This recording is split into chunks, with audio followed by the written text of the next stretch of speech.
Hello SSC 26 student, স্লাইডে তোমরা দেখেই বুঝতে পারছো আজকে তোমাদের সাধারণ গণিতের খুবই গুরুত্বপূর্ণ একটা চ্যাপ্টার নিয়ে আলোচনা করতে যাচ্ছি, ত্রিকোণমিতি। তোমরা জানো ত্রিকোণমিতি চ্যাপ্টারটি এসএসসি স্টুডেন্টদের জন্য একটি ভয়ের জিনিস, একটি ভয়ের বিষয়। আজকের এই ক্লাসে আমরা ত্রিকোণমিতির বেসিককে করে ফেলবো একদম পানির মতো সহজ। সেটা কিভাবে সম্ভব? ভাইয়া তোমার কাছে আমি জাস্ট 30 মিনিট সময় চেয়ে নিচ্ছি, তুমি আমার এই ক্লাসটা 30 মিনিট মনোযোগ দিয়ে দেখো এবং পরবর্তীতে ত্রিকোণমিতির যত কোশ্চেন তোমার সামনে আসবে তুমি সবগুলো কোশ্চেন খুব ইজিলি সলভ করতে পারবে। এই 30 মিনিট সময় তোমাকে ত্রিকোণমিতিতে খুব ভালো একটা বেসিক তৈরি করতে হেল্প করবে এবং অ্যাডভান্স ম্যাথ সলভ করার জন্য তোমাকে খুব সহযোগিতা করবে। আসো ভাইয়া, আজকে আমরা এই ত্রিকোণমিতির বেসিক জিনিসটাকে খুব সহজভাবে শিখে নিব। আজকে আমরা এই চ্যাপ্টারটাকে সহজ করে এক্সপ্লেইন করার জন্য আমরা এই রেশিও ওয়ার্ডটা তোমরা দেখতে পাচ্ছ, বাংলায় অনুপাত। আচ্ছা আমাকে একটু বলো তো এই অনুপাত কথাটার মানে আসলে কি, বা আমরা অ্যাকচুয়ালি অনুপাত জিনিসটা দিয়ে আসলে কি বুঝি বলো তো? যখনই তোমাকে আমি বলবো অনুপাত জিনিসটা কি, তখন তোমার মাথায় কিন্তু একটা জিনিস আসবে, একটা ওয়ার্ড আসবে। সেটা কি বলতো ভাইয়া? সেটা আসবে ভগ্নাংশ। তার মানে কি বলতো? অনুপাত জিনিসটা মানেই তুমি বুঝতে পারছো ভগ্নাংশ। তার মানে আমরা কি বুঝলাম বলতো? যে এই চ্যাপ্টারটা নিয়ে যে আমরা আলোচনা করতে যাচ্ছি, এখানে আমরা এমন কিছু নিয়ে আলোচনা করব যেখানে কি থাকবে বলতো? একটা ভগ্নাংশের ব্যাপার স্যাপার থাকবে, তাই না? আচ্ছা এখন আমাকে বলতো ভগ্নাংশ বলতে প্রথম আমাদের মাথায় কোন জিনিসটা আসে বলতো? লব বাই হর, তাই না? যেখানে একটা কি থাকবে? লব থাকবে, একটা হর থাকবে। হ্যাঁ, আরেক প্রকারের ভগ্নাংশ আছে যেটাকে আমরা দশমিক ভগ্নাংশ বলি, কিন্তু আমরা ভগ্নাংশ বলতে সব থেকে বেশি যেটাকে বুঝি সেটা হচ্ছে কি বলতো ভাইয়া? লব বাই হর, তাই না? তার মানে দেখো তো আমরা এই অনুপাত ওয়ার্ডটা দিয়ে বা এই চ্যাপ্টারের হেডিংটা দিয়ে বুঝতে পারছি যে এখানে আমরা এমন কিছু নিয়ে আলোচনা করতে যাচ্ছি যেটা হচ্ছে কি বলতো? অনুপাত, তাই না? অনুপাত মানে কি বললাম ভাইয়া বলতো? লব বাই হর। ওকে, এখন আসো তো ভাইয়া, এই যে ইংলিশ টার্মটাকে আমি পাশে লিখেছি এটার পিছনে একটা কারণ আছে। এখন কি দেখো তো, এইখানে তো তুমি ওয়ার্ডটাকে দেখতে পাচ্ছ ট্রিগোনোমেট্রি। একটু খেয়াল করো তো ভাইয়া, এই যে ওয়ার্ডটা তুমি এখানে দেখতে পাচ্ছ ট্রিগোনোমেট্রি। ওকে, এই ওয়ার্ডটাকে যদি আমরা একটু এক্সপ্লেইন করি তাহলে আমরা তিনটা গ্রিক ওয়ার্ড পাবো। কি কি গ্রিক ওয়ার্ড গুলো একটু ভাইয়া দেখো তো, খেয়াল করো। একটা আমরা পাবো ট্রাই, তারপরে আমরা পাবো গন এবং আমরা পাবো ভাইয়া মেট্রন। এই তিনটা গ্রিক ওয়ার্ডকে মিলিয়ে আমরা কিন্তু পাচ্ছি ট্রিগোনোমেট্রি ওয়ার্ডটা। ঠিক আছে, তোমার এমসিকিউ কোশ্চেন এটা আসতেই পারে যে ট্রাই গন মেট্রন মানে এই যে ট্রিগোনোমেট্রি ওয়ার্ডটা যে আমরা পেলাম এটা আসলে কয়টা গ্রিক শব্দ দিয়ে তৈরি, তাই না? তোমার তিনটা গ্রিক শব্দ দিয়ে তৈরি। ঠিক আছে, তাহলে এখান থেকে আশা করি এমসিকিউ কোশ্চেন আসলেও তুমি অ্যান্সার করতে পারবে। এখন প্রশ্ন হচ্ছে ভাইয়া এই ট্রাই কথাটার মানে কি বলতো? তোমরা কিন্তু ইংলিশেও পড়েছো, তাই না? এবং তোমরা কেমিস্ট্রিতেও কিন্তু এই ট্রাই ওয়ার্ডটার সাথে তোমরা পরিচিত, তাই না? আচ্ছা এই ট্রাই কথাটার মানে কি আমাকে বলো তো ভাইয়া? ট্রাই কথাটার মানে হলো তিন। এই যে গন ওয়ার্ডটা দেখতে পাচ্ছ না, এই গন ওয়ার্ডটার মিনিং হলো বাহু, বা তুমি বলতে পারো এটাকে ধার। বাহু বা ধার যেটাই তুমি বলো, দুটোই একই কথা। এবং এই যে মেট্রন কথাটা তুমি দেখছো, এই মেট্রন কথাটার মানে হচ্ছে পরিমাপ, মেজারমেন্ট। ইংলিশ টার্ম মেজারমেন্ট থেকে আসে আসলে পরিমাপ। এবার তুমি আমাকে বলো তো ভাইয়া, এই তিনটা ওয়ার্ডকে যদি আমি একসাথে কানেক্ট করি তাহলে আমি কি পাচ্ছি বলো তো ভাইয়া? তিন বাহুর পরিমাপ পাচ্ছি, তাই না?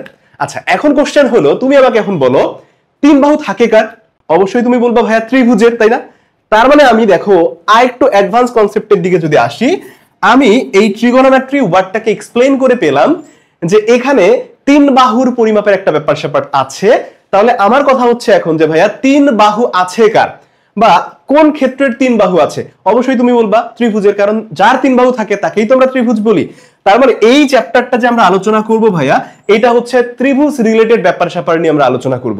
এখন প্রশ্ন হচ্ছে ত্রিভুজ তো আসলে অনেক প্রকার আছে, তাই না? তাহলে এখন এই চ্যাপ্টারে আমরা আসলে কোন ত্রিভুজটাকে নিয়ে আলোচনা করব? এখানে কি সমবাহু ত্রিভুজ, সমদ্বিবাহু, বিষমবাহু, সমকোণী, এখানে কি সকল ত্রিভুজ আসবে নাকি কোন স্পেসিফিক ত্রিভুজ আসবে? ভাইয়া তোমাকে এটা একটু জেনে রাখতে হবে, এই ত্রিকোণমিতিতে আমি যে ত্রিভুজটাকে নিয়ে আলোচনা করব সে হচ্ছে ভাইয়া সমকোণী ত্রিভুজ। তার মানে এখানে আমরা কোন ত্রিভুজটাকে নিয়ে আলোচনা করব ভাইয়া বলতো? সমকোণী ত্রিভুজ। তার মানে এই সমকোণী ত্রিভুজের তিন বাহুর যে পরিমাপের ব্যাপারগুলো আছে এইখানে বেসিক্যালি আমরা এই জিনিসটাকে নিয়ে আমরা জানবো। এবার আসলে ভাইয়া একটু অ্যাডভান্স নলেজের দিকে যাই। সেটা হচ্ছে ভাইয়া আমাকে একটু বলো তো এই সমকোণী ত্রিভুজটাকে আমি কিভাবে চিনবো? কারণ দেখো তুমি যদি ভাইয়া সমকোণী ত্রিভুজের ব্যাপারে তোমার খুব ভালো আইডিয়া না থাকে তাহলে এই কনসেপ্টগুলো আবার তুমি বুঝবে না। তাহলে আমাকে বলো তো ভাইয়া সমকোণী ত্রিভুজকে আমরা কিভাবে চিনবো? সমকোণী ত্রিভুজকে আমরা চিনবো ভাইয়া যে ত্রিভুজের একটা কোণ হবে 90 ডিগ্রি, তাই না? তাহলে যে ত্রিভুজের একটা কোণ 90 ডিগ্রি থাকে তাকে আমরা খুব ইজিলি সমকোণী ত্রিভুজ বলতে পারি, তাই না? তাহলে দেখো এই যে ত্রিভুজটা আমি এখানে আঁকলাম এ বি সি, তাহলে আমাকে বলো তো ভাইয়া এখানে আমি দেখতে পাচ্ছি যে এই বি কোণটাকে আমি বললাম 90 ডিগ্রি। তাহলে যেহেতু এটা 90 ডিগ্রি, তাহলে সেই ক্ষেত্রে তুমি বলতেই পারো যে এই ত্রিভুজটা কি ভাইয়া, একটা সমকোণী ত্রিভুজ, তাই না? এখন প্রশ্ন হচ্ছে সমকোণী ত্রিভুজের ক্ষেত্রে কি কি ম্যাটেরিয়াল থাকে? তার যে তিনটা বাহু, এই তিনটা বাহুর কিছু নাম আছে, তাই না? সেই নামগুলো কি কি বলো তো ভাইয়া? যেমন আমরা জানি যে সমকোণ বা 90 ডিগ্রির যে বিপরীত বাহু তাকে আমরা কি বলি বলো তো ভাইয়া? অতিভুজ বলি, তাই না? তাহলে 90 ডিগ্রির বিপরীত বাহুকে আমরা সব সময় বলবো ভাইয়া অতিভুজ। আনডাউটলি এই জিনিসটাকে তুমি মাথায় রাখবা। এখন প্রশ্ন হচ্ছে ভাইয়া এখানে দুইটা বাহু আছে, একটা বাহু হলো এ বি আর আরেকটা বাহু ভাইয়া তুমি দেখতে পাচ্ছ কি বলো তো ভাইয়া? বিসি। এখন প্রশ্ন হচ্ছে যে এ বি কে আমি কি বলবো, বিসি কে আমি কি বলবো? তার আগে ভাইয়া তুমি আমাকে একটা কথা বলো তো, আমার কোণ বি হলো 90 ডিগ্রি, তাই না? তাহলে তুমি আমাকে বলো তো ভাইয়া এখানকার কোণ এ এবং কোণ সি এর যোগফল কত হবে? Definitely 90 degree. তার মানে কি তুমি বলতে পারো না যেহেতু কোণ এ প্লাস কোণ সি এদের যোগফল 90 ডিগ্রি হবে, তাহলে সেক্ষেত্রে কি আমি বলতে পারি যে কোণ এ এবং কোণ সি এরা প্রত্যেককেই এক একটা হচ্ছে কি সূক্ষ্মকোণ? আমরা কি বলতে পারি এটা? আচ্ছা, সূক্ষ্মকোণের শর্ত কি বলো তো ভাইয়া? সূক্ষ্মকোণ আমরা আসলে কাদেরকে বলবো? দেখো এখানে অনেকগুলো কনসেপ্ট আসছে। তাহলে সূক্ষ্মকোণ ভাই আমরা কাকে বলবো? যে কোণের পরিমাণ 90 ডিগ্রি অপেক্ষা কম এবং 0 ডিগ্রি অপেক্ষা বেশি, তাহলে সেই কোণটাকেই আমরা কি বলবো ভাইয়া? সূক্ষ্মকোণ বলবো, তাই না? তার মানে দেখো এখানে আমরা কিন্তু দুটো সূক্ষ্মকোণও পাচ্ছি, তাই না? একটা সমকোণ পাবো সমকোণী ত্রিভুজে এবং দুটো আমরা সূক্ষ্মকোণ পাচ্ছি। ওকে, তাহলে আশা করি এই সমকোণী ত্রিভুজের যে ব্যাপার স্যাপার গুলো এইগুলা তোমার আসলে ক্লিয়ার। এখন প্রশ্ন হচ্ছে দেখো ভাইয়া সমকোণী ত্রিভুজে আরো দুটো ইনফরমেশন থাকে, সেই ইনফরমেশন কি ভাইয়া দেখো তো। এখন প্রশ্ন হচ্ছে ভাইয়া আমরা জানি সমকোণী ত্রিভুজের আরো দুটো ইনফরমেশন থাকে, একটা হচ্ছে লম্ব আর একটা হলো ভূমি। তোমাকে ভাইয়া আমি যদি জিজ্ঞেস করি বলো তো তুমি আমাকে এই ত্রিভুজের জন্য লম্ব কি হবে ভাইয়া, তখন কিন্তু দেখো তোমার কাছ থেকে আমি একটা কোশ্চেন এক্সপেক্ট করব যে ভাইয়া আমি আসলে কোন সূক্ষ্মকোণ সাপেক্ষে এখানে লম্ব বলবো। কারণ দেখো যখন সমকোণী ত্রিভুজে তুমি লম্বের মান স্পেসিফিক ভাবে বলতে চাইবা বা বলতে চাও, তখন তোমাকে অবশ্যই কোন একটা সূক্ষ্মকোণ সাপেক্ষে লম্ব বলতে হবে। কারণ কি জানো? কারণ লম্ব হলো আমরা তাকেই বলবো লম্ব যে সূক্ষ্মকোণের বিপরীতে থাকবে। তাহলে আমরা বলতে পারি ভাইয়া সূক্ষ্মকোণের বিপরীত বাহুকে আমরা বলবো কি? লম্ব বলবো। হ্যাঁ, তাহলে এখন প্রশ্ন হচ্ছে এখানে তো আমার সূক্ষ্মকোণ দুইটা, তাই না? দেখো তো ভাইয়া আমি বি কে যদি সূক্ষ্মকোণ ধরে নেই, যে এই বি সূক্ষ্মকোণকে নিয়ে আমি আলোচনা করতে চাই, তাহলে বি সূক্ষ্মকোণ সাপেক্ষে আমাকে বলো তো ভাইয়া এর বিপরীত দিকে কে আছে? এবি। তখন তুমি ভাইয়া বলতে পারবা এই এবি লম্ব হবে। এবি কি হবে? লম্ব হবে। তাহলে কোন সূক্ষ্মকোণ সাপেক্ষে আমরা এবি কে লম্ব বললাম বলো তো ভাইয়া? বি সূক্ষ্মকোণ সাপেক্ষে, তাই না? আচ্ছা, আমি এবার যদি তোমাকে বলি যে ভাইয়া তুমি এ সূক্ষ্মকোণ সাপেক্ষে এবার চিন্তা করো তো, তাহলে তুমি আমাকে এবার বলো তো ভাইয়া এ কোণের বিপরীতে কে আছে? আমাকে একটু বলো তো। এ কোণের বিপরীতে যদি তুমি একটু খেয়াল করে দেখো ভাইয়া, তুমি পাবে এখানে বিসি বাহুকে। কাকে পাবে? বিসি। তাহলে তখন তুমি কিন্তু আবার বিসি বাহুকে লম্ব বলতে পারবে। তার মানে তোমাকে এই কনসেপ্টটাকে মাথায় রাখতে হবে যে সূক্ষ্মকোণের বিপরীত যে বাহু থাকে সে সর্বদা কি হয়? লম্ব হয়। এখন আমাকে তুমি বলো তো ভাইয়া অতিভুজ তো সর্বদা অতিভুজই হচ্ছে। অতিভুজ সর্বদা যদি অতিভুজ হয়ে থাকে এবং আমরা লম্বকে চেনা শিখলাম, তাই না? লম্ব কাকে বলবো ভাইয়া? সূক্ষ্মকোণের বিপরীত বাহুকে লম্ব বলবো। তাহলে এখন প্রশ্ন হচ্ছে আর বাহু তো থাকলোই একটা, তাহলে সেই বাহুটাকে আমরা কি বলতে পারবো বলো তো ভাইয়া? ভূমি।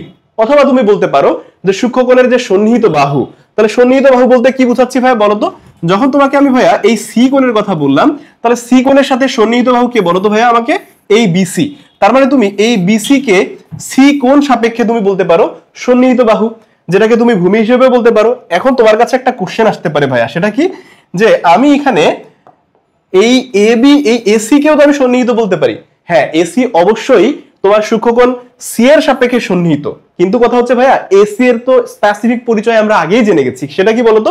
কারণ এ যেহেতু 90 ডিগ্রি কোণের বিপরীত বাহু এবং 90 ডিগ্রি কোণ বা সমকোণের বিপরীত বাহুকে আমরা সবসময় কি বলি ভাইয়া? অতিভুজ বলি। তাহলে আশা করি এই সমকোণী ত্রিভুজের যে ব্যাপারগুলো এইগুলো তোমাদের কাছে ইনশাআল্লাহ ক্লিয়ার। এখন আসো ভাই আমরা একটু আমাদের পরের স্টেপে যাই। তাহলে দেখো তো ভাইয়া আমরা মোটামুটি সমকোণী ত্রিভুজের যে বৈশিষ্ট্যগুলো আছে আমরা সেটাও জানলাম, এবং আমরা এই ট্রিগোনোমেট্রি ওয়ার্ডটাকে একটু এক্সপ্লেইন করে দেখলাম যে এইখানে আসলে তিন বাহুর পরিমাপকে বোঝাচ্ছে। এখানে আসলে তিন বাহুর পরিমাপকে বোঝাচ্ছে। এখন ভাইয়া তোমাকে এখান থেকে একটা লাইন পড়তে হবে, একটা লাইন তোমার পড়তে হবে। একবারে ফার্স্ট যে প্যারাটা তোমার আসলে চ্যাপ্টারের আছে সেই প্যারার মধ্যে ভাইয়া তুমি একটা লাইন পাবে। সেই লাইনটা এরকম যে ত্রিকোণমিতি হচ্ছে এমন একটা কনসেপ্ট বা এমন ধরনের একটা পড়াশোনার বিষয় যেখানে হচ্ছে কি ত্রিভুজের বাহুর সাথে কোণের একটা সম্পর্ক আছে এখানে, এবং এই ত্রিভুজের সাথে বাহুর যে কোণের সম্পর্কটা মূলত এটাই হচ্ছে ত্রিকোণমিতির আলোচ্য বিষয়। তাহলে এখান থেকে আমরা জানলাম ভাইয়া যে কোণের সাথে ত্রিকোণমিতি কি করতেছে বলতো, কোণের সাথে বাহুর একটা সম্পর্ক সে এস্টাবলিশ করতেছে, বাহুর একটা সম্পর্ক সে কি করতেছে ভাইয়া, তৈরি করতেছে। তাহলে এই যে দেখো তো এবার একটু কানেক্ট করো আমার সাথে, সেটা হচ্ছে আমরা এখানে যে তিন বাহুর পরিমাপ বললাম এবং বললাম কি ভাইয়া যে এটা একটা অনুপাত, তাই না? এই যে ত্রিকোণমিতিক অনুপাত বলছি, এই অনুপাতে কি ছিল ভাইয়া বলতো, এখানে ছিল অনুপাত মানে আমরা দেখলাম যে অনুপাত মানে হচ্ছে ভগ্নাংশ, যে ভগ্নাংশটা বলতে আমরা বুঝবো লব বাই হর, রাইট? এখন প্রশ্ন হচ্ছে ভাইয়া এই লব আর হর আসলে কে হবে? এখন তোমার কাছে মোটামুটি অনেকটা কনসেপ্ট ক্লিয়ার হয়ে যাবে। সেটা হচ্ছে একটু আগে দেখো তো আমরা সমকোণী ত্রিভুজের ব্যাপারগুলো নিয়ে আলোচনা করে আসছি, তাই না? যে সমকোণী ত্রিভুজের মধ্যে ভাইয়া আমাকে বলো তিন বাহু থাকে, তাই না? তাহলে এই তিন বাহুর মধ্যে ভাইয়া যে কোনো এক বাহু তোমার লবে থাকবে ভাইয়া, আর যে কোনো এক বাহুর দৈর্ঘ্য ভাইয়া তোমার হরে থাকবে। তার মানে খুব সিম্পল ব্যাপার, তাই না? এই তিন বাহুর মধ্যে তাহলে একটা বাহু আমাদের কোথায় থাকবে, লবে থাকবে, এবং একটা বাহু ভাইয়া কোথায় থাকবে, হরে থাকবে। তার মানে আমরা মোটামুটি এতটুকু ক্লিয়ার যে এই ত্রিকোণমিতিক অনুপাত বা ট্রিগোনোমেট্রিক রেশিও, এই ওয়ার্ডটাকে এক্সপ্লেইন করলেই আমরা মোটামুটি ত্রিকোণমিতির একেবারে বেসিক যে জিনিসটা সেটা আমরা জানতে পারবো। এখন প্রশ্ন হচ্ছে ভাইয়া ত্রিকোণমিতিতে তুমি আসলে ত্রিকোণমিতিক অনুপাত বলে একটা ওয়ার্ড পড়ছো, তাই না? এবং তুমি মোটামুটি 6টা জিনিসকে তুমি ত্রিকোণমিতিক অনুপাত হিসেবে জানছো। আমি তাদের একটু শর্ট ফর্ম গুলা যদি একটু লিখি, দেখো তো তুমি ভাইয়া এদেরকে ত্রিকোণমিতিক অনুপাত হিসেবে র্যান্ডমলি মুখস্থ করে আসছো। কি সেটা? সাইন, কস, ট্যান, কট, সেক, কোসেক। দেখো তো ভাইয়া তুমি এই জিনিসগুলোকে বারবার করে তুমি মুখস্থ করে আসছো। সাইন ত্রিকোণমিতিক অনুপাত, কস ত্রিকোণমিতিক অনুপাত, ট্যান ত্রিকোণমিতিক অনুপাত, কট ত্রিকোণমিতিক অনুপাত, সেক, কোসেক, এরা সব ত্রিকোণমিতিক অনুপাত। একটু খেয়াল করো ভাইয়া, আমি যে পয়েন্টটা তোমাকে বোঝানোর চেষ্টা করছি, সাইনকে তুমি বললা সাইন ত্রিকোণমিতিক অনুপাত, তার মানে আমাকে তুমি বলো তো ভাইয়া সাইন জিনিসটা মানে কি? লব বাই হর কিছু একটা হবে। লবে কে হবে, হরে কে হবে? আমরা জানলাম যে এই ত্রিভুজের সমকোণী ত্রিভুজের যে তিন বাহু, সেই তিন বাহুর মধ্যে কেউ একজন লবে আসবে, কেউ একজন হরে আসবে। আচ্ছা, কে লবে আসবে কে হরে আসবে এটা আমরা একটু পরে জানবো, টেনশনে কিছু নাই। দেখো তাহলে তুমি বললা ভাইয়া সাইন একটা ত্রিকোণমিতিক অনুপাত, তাহলে যেহেতু সাইন একটা ত্রিকোণমিতিক অনুপাত তার মানে তুমি আমাকে বলো তো তাহলে সাইন ইকুয়াল কি? অবশ্যই লব বাই হর কিছু একটা হবে। তুমি বলছো ভাইয়া কস একটা ত্রিকোণমিতিক অনুপাত, তাহলে কস যদি ত্রিকোণমিতিক অনুপাত হয়ে থাকে তাহলে তুমি আমাকে বলো তো ভাইয়া এটাও কি হবে? তাহলে বলো আমাকে লব বাই হর কিছু একটা হবে না ভাইয়া? ইভেন ট্যান, কট, সেক, কোসেক এরা সবাই তুমি এদেরকে ত্রিকোণমিতিক অনুপাত হিসেবে পড়ে আসছো, তাই না? তার মানে এরা সবাই এক একজন লব বাই হর সামথিং কিছু একটা, ঠিক আছে? এখন আসো ভাইয়া আমরা এই ত্রিকোণমিতিক অনুপাত যাদেরকে বলছি এরা বুঝলাম যে এরা সবাই এক একজন লব বাই হর কিছু একটা হবে, যেই লবের মধ্যে কি থাকবে বলতো আমাদের? এই সমকোণী ত্রিভুজের এই তিন বাহুর মধ্যে যে কোনো দুই বাহু একজন লবে থাকবে, একজন হরে থাকবে। ওকে, এখন প্রশ্ন হচ্ছে ভাইয়া এই যে 6টা ত্রিকোণমিতিক অনুপাত আমরা যাদের বলছি এদের মধ্যে থেকে আমরা যদি মাত্র 3টা ত্রিকোণমিতিক অনুপাতকে একটু মনে রাখতে পারি, অবশ্যই সেটা আমরা ট্রিক্স দিয়ে বা সূত্র দিয়েই মনে রাখবো। মনে রাখতে পারলে মোটামুটি ভাইয়া আমাদের বাকি তিনটাও হয়ে যাবে। এন্ড মজার ব্যাপার হচ্ছে কি ভাইয়া, আমরা এই তিনটাকে যদি জেনে রাখতে পারি তাহলে আমাদের টোটাল 12টা ফর্মুলা এখান থেকেই মুখস্থ হয়ে যাবে, একবারে পানির মতো সহজ হয়ে যাবে। তাহলে আসো তো ভাইয়া ওই ফর্মুলাগুলো আসলে কি একটু দেখি, বা ওই তিনটা কনসেপ্ট কি হতে পারে। দেখো ভাইয়া তোমাকে একটা শর্ট একটা ট্রিক্স মনে রাখতে হবে। সেটা কি? একটা ছন্দ আসলে ছোটবেলায় আমরা পড়ে আসছি, বা ক্লাস 9-এ তোমরা যারা আছো তারা হয়তো এটা পড়ে থাকবে। সাগরে লবণ আছে, কবরে ভূত আছে, টেরা লম্বা ভূত। খুব মজার ব্যাপারটা, তাই না? টেরা লম্বা ভূত। আচ্ছা, ব্যাপারটা হচ্ছে এরকম। আসলে দেখো তো ভাইয়া সাগর মানে তো আমরা বলি যে আসলে লবণের খনি হিসেবে আমরা ধরে নিই, তাই না? কারণ সাগরের পানি তো লবণাক্তই হয় স্বাভাবিকভাবেই। তো ব্যাপারটা আসলে দেখো আমাদের বাস্তব জীবনের সাথে এটার মিল আছে। এবার কি বলছে বলতো ভাইয়া, কবরে ভূত আছে, তাই না? কেন? ছোটবেলা থেকে আসলে আমরা এরকম গল্প শুনে আসছি না, আমাদের দাদু দাদিরা আমাদেরকে গল্প শোনাতো, তাই না? যে এই কবরস্থানে আসলে ভূত থাকে, এখানে যাওয়া যাবে না, রাতের বেলা এইদিকে যাওয়া যাবে না, ভয় পাবি, রাইট? তো এই যে ব্যাপারগুলো, কবরে ভূত থাকে, এবং ভূতগুলা কাইন্ড অফ ভাইয়া কেমন হয় বলতো? একটু দেখবা যে লম্বা শেপের, টেরা বেঁকা দেখা যাচ্ছে, তাই না? দেখবা যে হাত আসলে বাঁকা, তারপর পা বাঁকা, তাই না? 180 ডিগ্রি অ্যাঙ্গেলে, কেউ 270 ডিগ্রি অ্যাঙ্গেলে ঘুরে গেছে, তাই না ব্যাপারটা? তো আসলে কথাগুলো আমাদের বাস্তব জীবনের সাথে কি আছে বলতো? কিছুটা মিল আছে। এখন দেখো ভাইয়া এই যে ছন্দটা যেটা আমাদের বাস্তব জীবনের সাথে মিল আছে, এটা আমাদের ত্রিকোণমিতিতে খুব হেল্প করবে। কিভাবে দেখো তো ভাইয়া, এই যে দন্তাস্ব তুমি দেখছো না ভাইয়া, এই দন্তার সাথে তুমি বলতে পারো সাইন ইকুয়াল, আসো তো ভাইয়া এইখানে তুমি কি দেখছো ল, এই লতে কি হবে ভাইয়া বলো তো? তাহলে লম্ব, তার মানে একটা সমকোণী ত্রিভুজের ওই যে দেখো আমি একটু আগে তোমাকে বলছি যে সাইন হচ্ছে কি একটা ত্রিকোণমিতিক অনুপাত, যেই সাইন মানেই হলো লব বাই হর কিছু একটা ভাইয়া। তাহলে লব বাই হর যেহেতু কিছু একটা, তার মানে আমি এখানে বুঝে ফেললাম যে এই সাইন মানে আমার যে লবের মধ্যে যে মানটা বসবে সেটা সমকোণী ত্রিভুজের কি বসবে ভাইয়া, লম্বের মান বসবে। আর দেখো তো এখানে স্বর আ, তাই না, স্বর আতে কি বলতে পারবো ভাইয়া, আতে হচ্ছে অতিভুজ, এই অতিভুজকে বুঝাচ্ছি আমরা এটা দিয়ে। তাহলে খেয়াল করো তো ভাইয়া, এই যে সাইন ত্রিকোণমিতিক অনুপাতটা যে ভগ্নাংশ, যেখানে সমকোণী ত্রিভুজের দুই বাহুর মান হবে, সেখানে আমি দেখছি যে লবের মধ্যে বসবে কি, লম্বের মান, এবং আমি দেখছি ভাইয়া হরের মধ্যে বসবে কার মান, অতিভুজের মান। সিম্পল ব্যাপার। এরপর দেখো তো ভাইয়া, কবরে ভূত আছে, কতে কি ভাইয়া তুমি বলো তো, কতে কস হবে, কস ইকুয়াল তুমি কি বলবা ভাইয়া, ভতে হচ্ছে এখানে তুমি বলতে পারো ভূমি, আর আছের স্বর আ আছে ভাইয়া, তাই না, তাহলে এটা হবে অবশ্যই অতিভুজ, একটু আগে তো আমরা জেনে আসলাম, এটা হবে ভাইয়া অতিভুজ। ওকে, এবার দেখো তো ভাইয়া, এখানে তুমি ট্যান দেখতে পাচ্ছ, তাহলে ট্যান এর সাথে কি ট্যান আসে, তাহলে ট্যান ইকুয়াল কি, দেখো তো ভাইয়া, লতে লম্ব ভূতে ভূমি, তাই না, তাহলে তুমি এটারে বলতে পারো লম্ব বাই ভূমি। এই হলো সিম্পলি আমরা তিনটা ফর্মুলাকে মনে রাখতে পারি, যেখানে সাইনকে তুমি বলতে পারো কি ভাইয়া, লম্ব বাই অতিভুজ, কসকে তুমি বলতে পারো কি ভাইয়া, ভূমি বাই অতিভুজ, ট্যানকে তুমি বলতে পারো কি ভাইয়া, লম্ব বাই ভূমি। ওকে ভাইয়া, তাহলে এই যে তিনটা সূত্র বা তুমি বলতে পারো ছন্দ, এই ছন্দটা আসলে আমাদের প্র্যাকটিক্যাল লাইফের সাথেও মিলে যায়, এবং এই তিনটা ছন্দকে দিয়ে আমরা খুব সহজে আসলে এই সাইন কস ট্যানকে আমরা মনে রাখতে পারি। ওকে, এখন তোমাদের মনের মধ্যে একটা কোশ্চেন আসতেছে, সেই কোশ্চেনটা কি আমি জানি যে ভাইয়া এইখানে আসলে আপনি একটু ফাঁকা রাখছেন কিন্তু আপনি কিছু লিখেন নেই কেন? আমরা তো জানি যে সকল ত্রিকোণমিতিক অনুপাতের সাথে একটা করে কোণ থাকে, তাই না?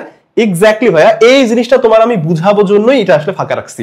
খেয়াল করো তো ভাইয়া, তোমাকে আমি একটু আগে একটা লাইন বলছিলাম, এটা তোমার বইয়ের যদি প্রথম প্যারাটা তুমি দেখো, ত্রিকোণমিতিক অনুপাত, একেবারে যখন চ্যাপ্টারটা তোমার শুরু হচ্ছে, তুমি দেখবে প্রথম যে প্যারাটা, সেই প্যারার মধ্যে এরকম একটা লাইন আছে, এই যে একটু আগে যেটা আমি বলেছি যে ত্রিকোণমিতিটা হচ্ছে কি বলতো, ত্রিভুজের বাহুর সাথে কোণের একটা সম্পর্ক এস্টাবলিশ করে।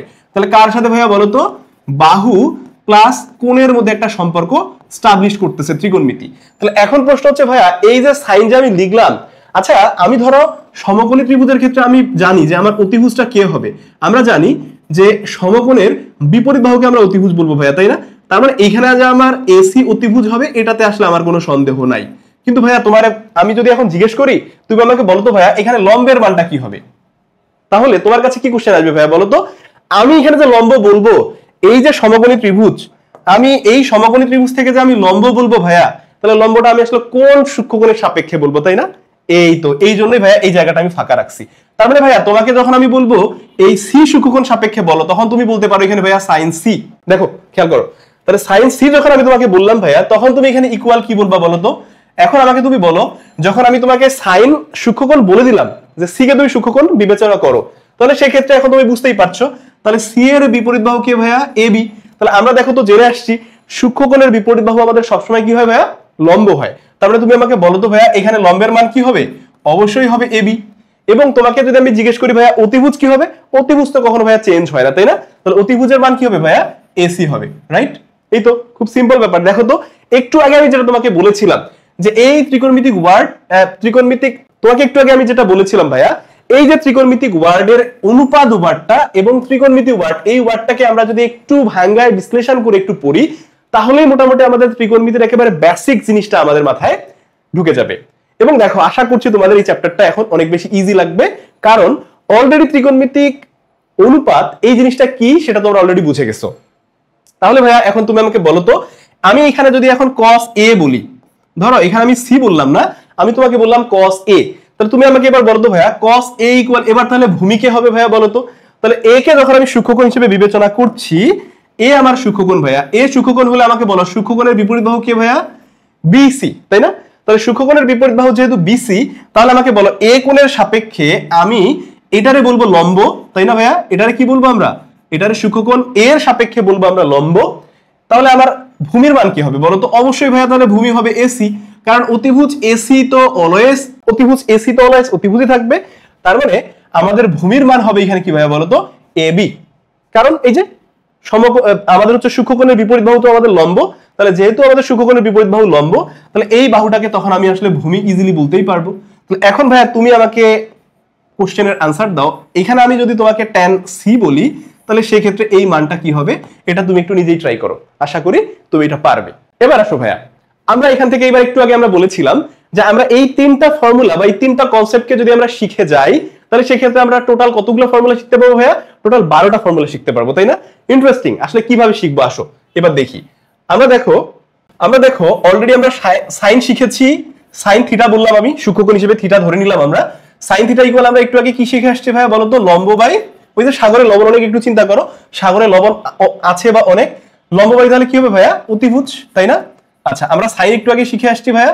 এরপর আমরা কি শিখেছি ভাইয়া বলতো? কস শিখে আসছি, কসের সাথে আমি সূক্ষ্মকোণ হিসেবে থিটা চিন্তা করলাম। ওকে, তাহলে বলতো ভাইয়া কস কি পরে আসছি বলতো? ওই যে কবরে ভূত আছে, তাহলে ভূতে হচ্ছে কি ভাইয়া বলতো? ভূতে হচ্ছে ভূমি, আর আছে তে অতিভুজ, তাই না ভাইয়া? আচ্ছা এই তো হচ্ছে অতিভুজ। হ্যাঁ, এবং দেখো তো ভাইয়া তুমি আরেকটা শিখে আসছো, সেটা হচ্ছে ট্যান, তার সাথে আমি সূক্ষ্মকোণ হিসেবে থিটা ধরে নিলাম। তাহলে আমাকে বলো ভাইয়া ট্যান থিটা ইকুয়াল কি শিখছি? টেরা লম্বা ভূত, তাই না? তাহলে আমাকে বলো তো ট্যান থিটা ইকুয়াল তাহলে কি হবে? লম্ব বাই অবশ্যই হবে ভূমি, টেরা লম্বা ভূত, তাই না? লম্ব বাই ভূমি। ওকে, এবার আসো ভাইয়া তুমি এখান থেকে দেখো আমরা তো 3টা ফর্মুলা শিখছি, তাই তো? আমাদের হওয়ার কথা ছিল কয়টা ফর্মুলা? টোটাল হওয়ার কথা ছিল 12টা ফর্মুলা। আসো ওয়েট, জাস্ট ওয়েট, এখান থেকে আরো 9টা ফর্মুলা আসবে, টেনশনে কিছু নাই ভাইয়া। আসো এখন দেখো ভাইয়া তোমাকে এখান থেকে আর 3টা কথা একটু জেনে রাখতে হবে, যেই 3টা কথা তোমার অবশ্যই জানা উচিত। কেন? কারণ দেখো ভাইয়া আমি তোমাকে যদি জিজ্ঞেস করি যে তোমার আসলে খুব ভালো ফ্রেন্ড আছে কয়জন, তুমি আসলে খুব কনফিউজড হয়ে যাবা যে আসলে আমি কয়জনের নাম বলবো। আমি তোমাকে কোনো লিমিটেশন দেইনি, তাই না? যে তোমার আসলে ভালো ফ্রেন্ডের সংখ্যা কতজন, তোমাকে যখন আমি আসলে লিমিটেশন দিব না, তুমি হয়তো বা আসলে খুব কনফিউজড হয়ে যাবা যে আসলে আমি কয়জনের নাম বলবো। আসলে দেখো আমাদের ভালো ফ্রেন্ড তো অনেকেই থাকে, তাই না? এবং সবাইকে মনে রাখা উচিত কিনা। তো এই ত্রিকোণমিতিতেও আসলে আমাদের প্রত্যেকটা অনুপাতের কিছু কিছু ভালো ফ্রেন্ড আছে যাদেরকে আসলে একটু আমাদের মনে রাখা উচিত, এবং তাদেরকে মনে রাখলে হবে কি ত্রিকোণমিতির এই অনুপাতগুলো আমাদেরকে একটা বেস্ট সাপোর্ট দেবে। ওকে, আসো তাহলে এই জিনিসটা আমরা একটু শিখবো ভাইয়া। এই সাইনের বিপরীত জিনিসটারে আমরা বলবো ভাইয়া কোসেক। কি বলবো ভাইয়া? কোসেক। তাহলে বিপরীত মানে আমি জানো তোমাদেরকে কি বলছিলাম বলতো? আমি তোমাদেরকে একটা শর্ট ভিডিওতে বলেছিলাম যে এই বিপরীত কথাটার মানে হচ্ছে 1/, ওই রাশি বা ওই মান। তাহলে আমাকে বলতো আমি কার বিপরীত বলছি বলতো ভাইয়া? সাইনের বিপরীত বলছি, তাই না? তাহলে এখানে হবে 1/sin থিটা। তাহলে ভাইয়া তুমি আমাকে এখন বলো তো কোসেককে যদি আমি বলি সাইনের অপোজিট, তাহলে আমি সাইনকেও তো কোসেকের অপোজিট বলতে পারি, তাই না? তাহলে আমি এখান থেকে কি বলবো ভাইয়া? সাইন থিটা ইকুয়াল তাহলে বলতে পারবো 1/কোসেক থিটা। দেখো তো ভাইয়া, এন্ড ইন্টারেস্টিং থিং খেয়াল করো তো ভাইয়া, এই কোসেক যেহেতু সাইনের বিপরীত, তাহলে আমাকে বলো তো সাইনের ত্রিকোণমিতিক অনুপাত কি ছিল ভাইয়া? লম্ব বাই অতিভুজ, তাই না? তাহলে এখানে যদি আমি আসলে বিপরীত করে দিতে চাই তাহলে 1/, কি হবে ভাইয়া বলো তো? লম্ব বাই অতিভুজ বলবো আমরা, তাই না? এবং প্রশ্ন হচ্ছে এই জিনিসটা আমি আসলে একটু ক্যালকুলেশন করে লিখতে পারি কিনা? অবশ্যই পারি। কিভাবে সেটা ভাইয়া? এই ভগ্নাংশটা আছে না, এই ভগ্নাংশটারে আমি যদি আসলে গুণ করে দেই তাহলে কি হয়ে যাবে জানো? আমাদের নিচে যে ভগ্নাংশটা আছে না এটা উল্টে যাবে, আমরা এটা সবাই জানি, তাই না? তাহলে এখানে কি হবে ভাইয়া বলো তো? অতিভুজ উপরে চলে যাবে আর নিচে চলে আসবে লম্ব। দেখো তো ভাইয়া, এই সিম্পল একটা জিনিস যদি আমরা একটু জেনে রাখতে পারি, কোনটা সেটা বলো তো ভাইয়া? এই সাইনের বিপরীত হচ্ছে কোসেক বা কোসেকের বিপরীত সাইন। তাহলে এটা জানলে আমরা এক্সট্রা ভাবে আরো 2টা ফর্মুলা সাইন দিয়ে মনে রাখতে পারছি, তাই না? এবার আসো ভাইয়া আমরা একটু কসের দিকে যাব। এখন তোমাকে একটু জেনে রাখতে হবে এই কসের বিপরীতটা কি আসলে, বাট তারা খুব ভালো ফ্রেন্ড আর কি। কসের বিপরীত হচ্ছে ভাইয়া কি? সেক। তাহলে সেক থিটা বললাম, তাহলে একে আমি লিখতে পারি ভাইয়া এখানে ওই সিমিলার ওয়েতে 1/cos থিটা। তাহলে আমাকে তুমি বলো আমি তাহলে cos থিটাকেও নিশ্চয়ই বলতে পারি সেকের অপোজিট, তাহলে 1/sec থিটা বলতে পারি, তাই না? এবার ভাইয়া তুমি একটু খেয়াল করো, সেটা কি ভাইয়া? এই যে দেখো তো আমি এখানে cos থিটার মানটা দেখো তো সমকোণী ত্রিভুজের কি 2 বাহু দিয়ে প্রকাশ করেছি কিনা? তাহলে এখানে sec থিটার মানটাকেও আমি সমকোণী ত্রিভুজের 2 বাহু দিয়ে প্রকাশ করতে পারি। তাহলে আমার এখানে এই যে দেখো ভগ্নাংশ তো উল্টে যাবে আমার, তাই না? তাহলে কি হবে ভাইয়া? এটা হবে অতিভুজ, এই যে 1/, করলে তোমার তো ভগ্নাংশ উল্টে যায়, আমরা এটা জানি, তাই না? এইজন্য আমরা এখানে ডাইরেক্টলি মানটা লিখছি। তাহলে অতিভুজ বাই ভাইয়া কি হবে বলো? ভূমি।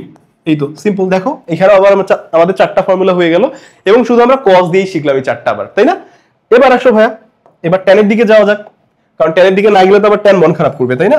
আচ্ছা দেখো এখন তোমাকে এখানে জেনে রাখতে হবে একটা জিনিস, এখানে একটা জিনিস তোমাকে জেনে রাখতেই হবে, সেটা হচ্ছে কি দেখো তো ভাইয়া সাইনের বিপরীত তো কোসেক চলে গেল, আবার দেখো তো ভাইয়া কসের বিপরীত তো সেক চলে গেল। তাহলে অলরেডি কি 4টা অনুপাত তোমার কিন্তু ভ্যানিশড, 4টা অনুপাতের কাজ আমরা এখানে শেষ করে ফেলছি। তুমি এখন বুঝতেই পারছো তাহলে ট্যানের অপোজিট কে হবে ভাইয়া? cot থিটা হবে।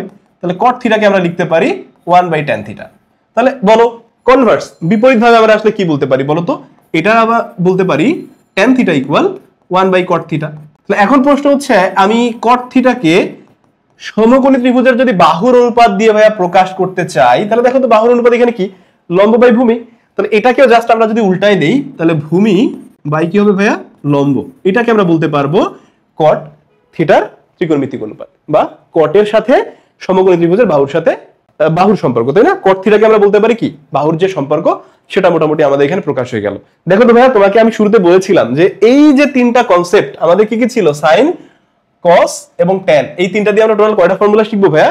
টোটাল আমরা 12টা ফর্মুলা শিখবো বলেছিলাম, তাই না? দেখো তো ভাইয়া আমাদের 12টা ফর্মুলা হয়েছে কিনা, খুবই সিম্পল ব্যাপার। হ্যাঁ, আচ্ছা, আশা করছি এই ফর্মুলাগুলোকে তোমরা একটু ভালো করে দেখে নিলেই তোমরা খুব কনফিডেন্টলি এই জিনিসগুলোকে মনে রাখতে পারবা। এবং ভাইয়া তোমাকে আরেকটা জিনিস বলে রাখি, এই ফর্মুলা তোমাদের বলতে পারো ম্যাথের ক্ষেত্রে বলতে পারো তোমার ওয়েপন। ধরো ভাইয়া তুমি যুদ্ধের ক্ষেত্রে গেছো, তোমাকে ধরো যুদ্ধক্ষেত্রে নামাই দেওয়া হলো, কিন্তু তোমাকে ভাইয়া কোনো অস্ত্র দেওয়া হয় নাই, তোমাকে অস্ত্র দেওয়া হয়নি, তাহলে কি তুমি আসলে ভাইয়া তোমার আসলে শত্রুর সাথে কি আসলে তুমি টেক্কা দিতে পারবা? শত্রুর মোকাবিলা তুমি করতে পারবা না। তাহলে কি হবে ভাইয়া, তুমি ধরো কোন প্রকার ওয়েপন ছাড়া তুমি চলে গেছো শত্রুর মোকাবিলা করতে, তাহলে কি হবে বলতো, তোমাকে আসলে নির্লজ্জ ভাবে ভাইয়া সেখানে আসলে কি হইতে হবে বলতো, পরাজিত হইতে হবে।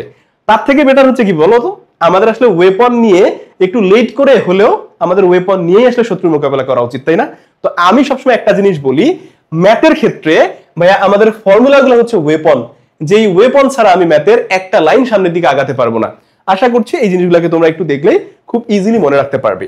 ওকে, এখন ভাই আসো, এই 12টা ফর্মুলার বাইরেও আমাদের কিছু কিছু ফর্মুলা আছে আবার, যে জিনিসগুলোকে আমাদের একটু মনে রাখতে হবে। হ্যাঁ, সেটা কি আসলে দেখো তো ভাইয়া, আমরা এখান থেকে স্পেশাল আরো দুটো জিনিস জেনে রাখবো। সেটা কি ভাইয়া, একটাকে আমরা স্পেশালি ট্যান কে আবার আমরা একটু পড়বো।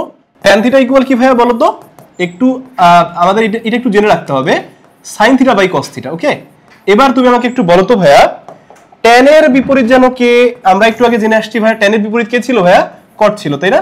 এবার তুমি আমাকে বলো তাহলে কট থিটার অনুপাতটাকে আমরা আসলে কি লিখতে পারবো, কারণ ট্যান যা কট তো তার বিপরীত, তাই না? তাহলে আমাকে বলো কট থিটা ইকুয়াল তাহলে কি লিখতে পারবো, জাস্ট ওই ভগ্নাংশটাকে আমরা উল্টাই দিব, তার মানে cos theta by sine theta হবে। ওকে, এই তো।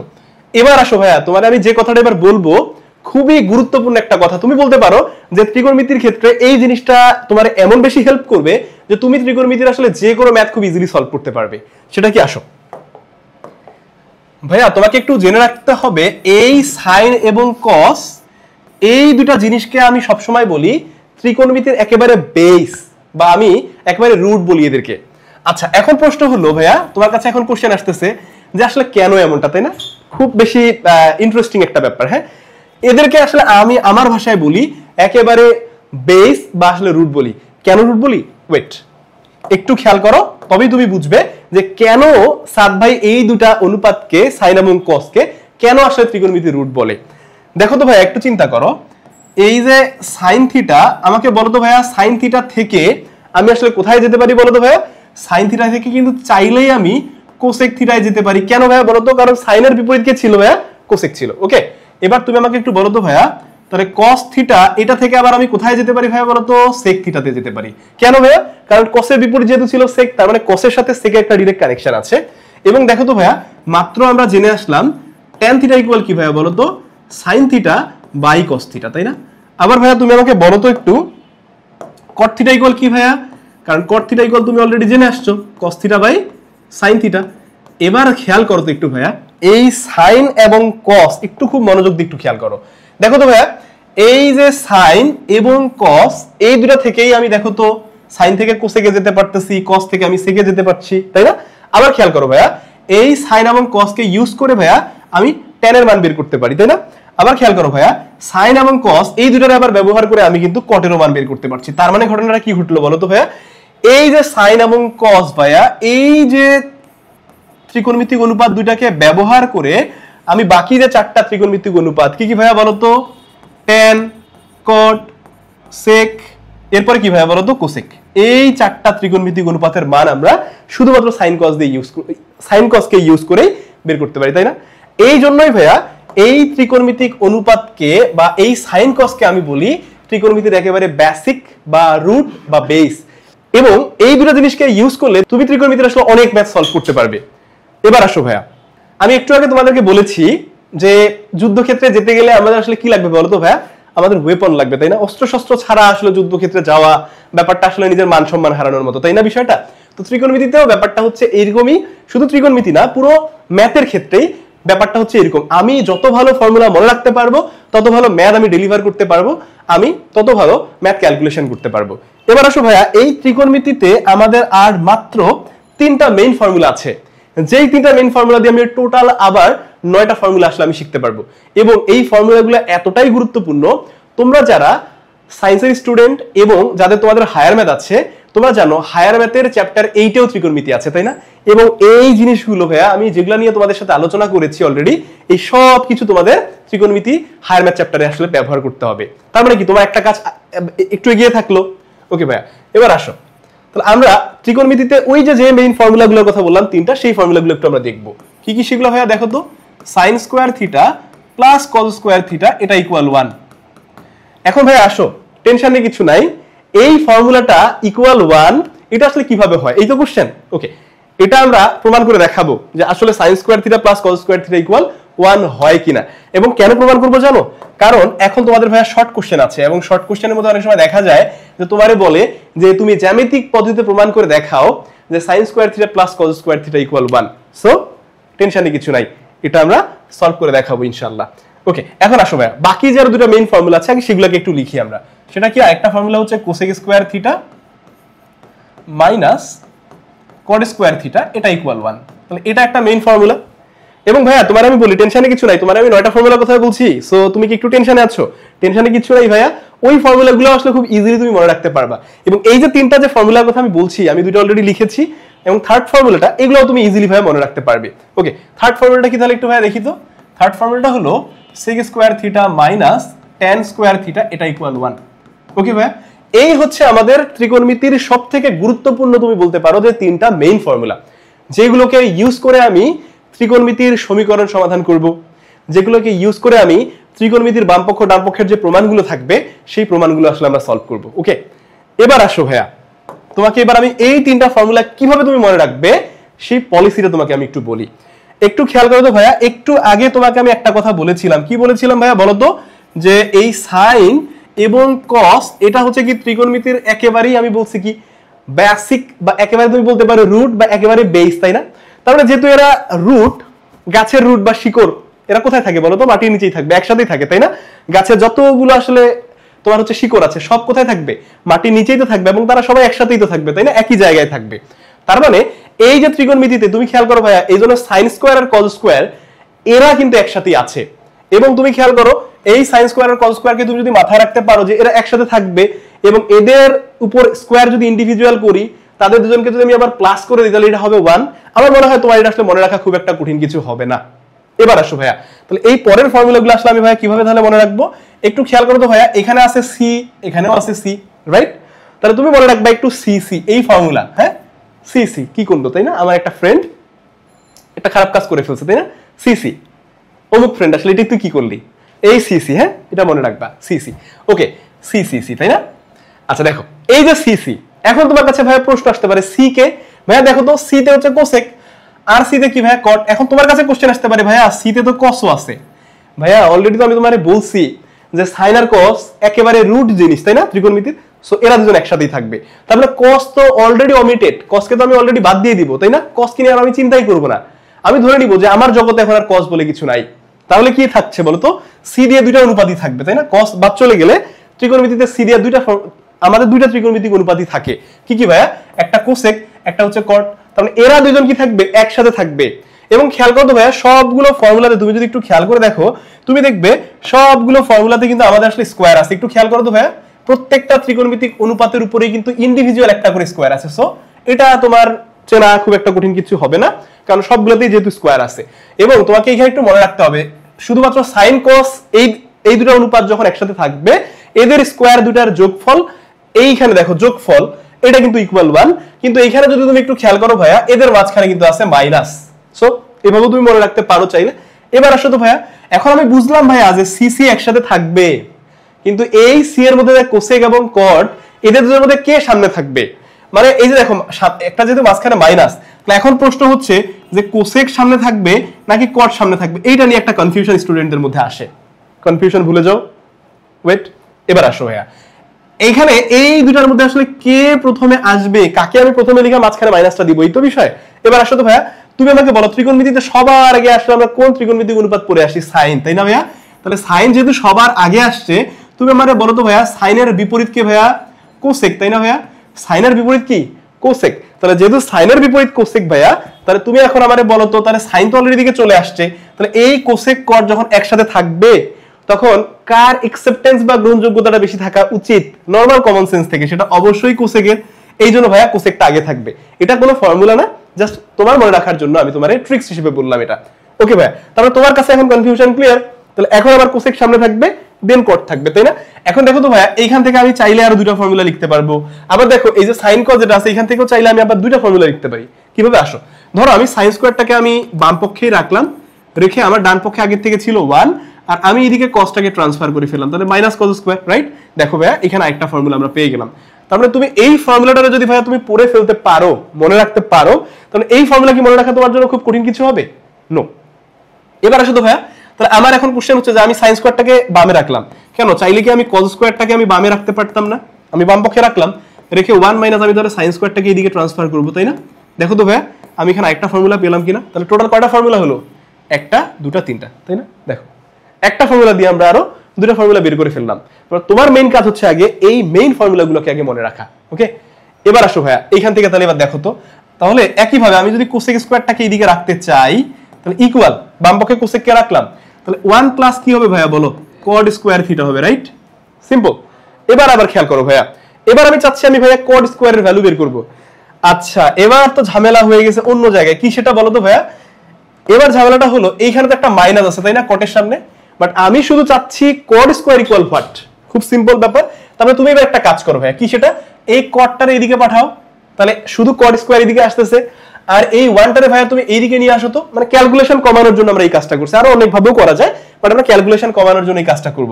তাহলে ধরো কোসেক স্কোয়ারটা আমার এইদিকেই আছে, তাহলে খেয়াল করো ভাই, আমি 1টাকে এইদিকে আমি ট্রান্সফার করবো, তাহলে -1 ইকুয়াল, তাহলে খেয়াল করো এই যে কড স্কোয়ার এর সামনে মাইনাস, তাহলে এ যদি আমার ডান পক্ষে ট্রান্সফার হয়ে যায় তাহলে প্লাস কড স্কোয়ার থিটা হবে কিনা? এই যে খেয়াল করো, তাহলে আমাদের টোটাল দেখো তো এখান থেকে আমরা আবার দুটো ফর্মুলা পেলাম কিনা? তার মানে কয়টা হলো? 3টা 3টা 6টা। ওকে, ওয়েট, এটা এবার দেখো এখান থেকে এবার তুমি বলো তো ভাইয়া, তাহলে সেক স্কোয়ার কে ইকুয়াল আমি কি বলবো? আচ্ছা, এবার তোমাকে এবার আমি বলি ভাইয়া, তাহলে তুমি তো অলরেডি বুঝে গেছো যে তোমার সাইন স্কোয়ার কজ স্কোয়ার এরা দুজন একসাথে থাকতেছে, সি সি এরা দুজন ভাইয়া একসাথে থাকতেছে, তাহলে আর থাকলো বাকি কে ভাইয়া? সেক আর ট্যান। এখন তোমার কাছে একই কোশ্চেন আবার আসতে পারে, সেক স্কোয়ার এবং ট্যান স্কোয়ার এদের মধ্যে কে সামনে থাকবে, তাই তো বিষয়টা। ওয়েট, আমাকে তুমি বলো তো ভাইয়া, সাইন এর পরে তুমি কাকে পড়ছো ভাইয়া? কস। তাহলে সাইনের চ্যাপ্টার আমাদের অলরেডি ক্লোজ হয়ে গেছে, রাইট? এবার আসছে আমাদের কস। তাহলে বলো তো ভাইয়া, এর পরে যদি সেক আসে তাহলে সেকের এর পরে যদি ভাইয়া কজ আসে তাহলে কসের বিপরীত কি ভাইয়া বলো তো? সেক। এবং দেখো তো ভাইয়া, ট্যান তো আসলে সবার শেষে আমরা পড়ি, তাই না? তার মানে ট্যান এবং কট এরা আসলে সবার শেষেই আসবে। তার মানে এখান থেকে তুমি এভাবেই মনে রাখতে পারো যে সেকটাও সামনে আসবে। কেন? কারণ ওই যে সাইন কজ একসাথে সবার সামনে থাকে, ট্যান কট যদি একবারে আমরা সবার শেষের দিকে পড়ি, সো সেক আমার সামনেই থাকবে। ওকে, তাহলে এখান থেকেও যদি আমরা আসলে ফর্মুলা লিখি, তাহলে দেখো তো কি লিখতে পারি ভাইয়া? সেক স্কোয়ার থিটা ইকুয়াল আমি লিখতে পারি 1 প্লাস ট্যান স্কোয়ার থিটা।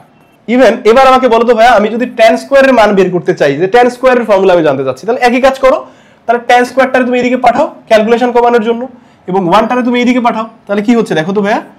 সেক স্কোয়ার থিটা -1 ইকুয়াল হবে তোমার ট্যান স্কোয়ার থিটা। খুবই সিম্পল ব্যাপার। এই হলো তোমার ভাইয়া ত্রিকোণমিতি 9.1 এর পুরো বেসিক কনসেপ্ট এবং ফর্মুলা সহ।